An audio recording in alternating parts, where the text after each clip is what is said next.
मंत्रों को पढ़ने का उत्कृष्ट तरीका क्या है ताकि उससे मैक्सिमम लाभ उठाया जा सके, इसका तरीका बताया है एस्ट्रो अरुण पंडित जी ने। जरा ध्यान से सुनिएगा।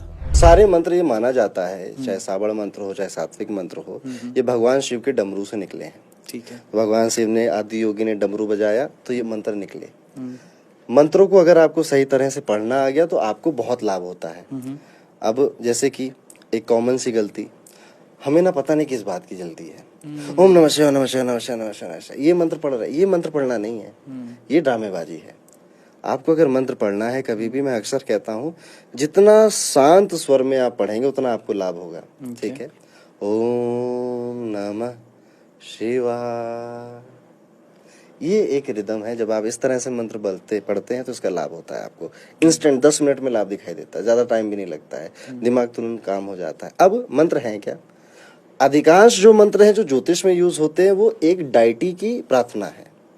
जैसे आपसे आपके पिताजी बड़े नाराज हो गए, पापा माफ कर दो, गलती होगी, दोबारा नहीं करेंगे। आप अगर यही याचना बार बार करोगे तो पिताजी माफी कर देंगे। ठीक है।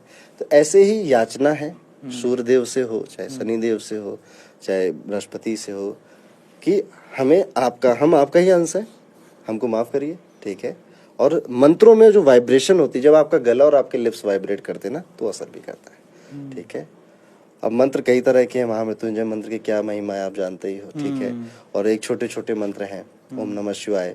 जैसे अभी एक बड़ा अच्छा याद आया, कोई भी व्यक्ति जिसको धन की समस्या हो रही है, मनी की प्रॉब्लम हो रही है, तो माँ लक्ष्मी का एक अक्षर का मंत्र है, श्रीम।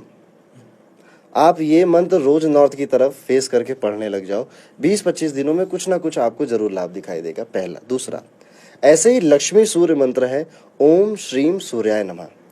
ये आप जब सूर्य भगवान को जल चढ़ाओ रोज सुबह, तो रोज 11 बार पढ़ो। 20-25 दिन बाद कमेंट करने आ जाना वापस इसी वीडियो पे। सूर्य लक्ष्मी मंत्र पढ़कर जब आप सूर्य भगवान को जल चढ़ाते हो, सबसे पहला तो आपका डिसिप्लिन बनता है। और एक चीज, अगर ये डिसिप्लिन बन जाए किसी के जीवन में ना, तो बहुत बड़ी बात है। क्योंकि सबसे पहले तो आप 8 बजे के बाद चढ़ा नहीं सकते, आपको 6 से 8 बजे के बीच ही चढ़ाना है। चढ़ाने से पहले नहाना पड़ेगा, सुबह। ठीक है। चढ़ाने से पहले आपको नहाना पड़ेगा। सूर्य की किरणों में विटामिन डी, हम सबको पता है। ठीक है।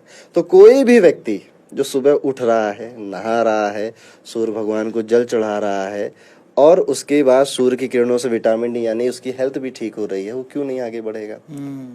कंपैरिजन तो जो 12-1 बजे उठ रहे हैं, कुछ भी कभी भी कर रहे हैं, तो एक काम में डिसिप्लिन तो बनना है एटलीस्ट आपका। यही लॉजिक था सूर्य को जल चढ़ाने के पीछे।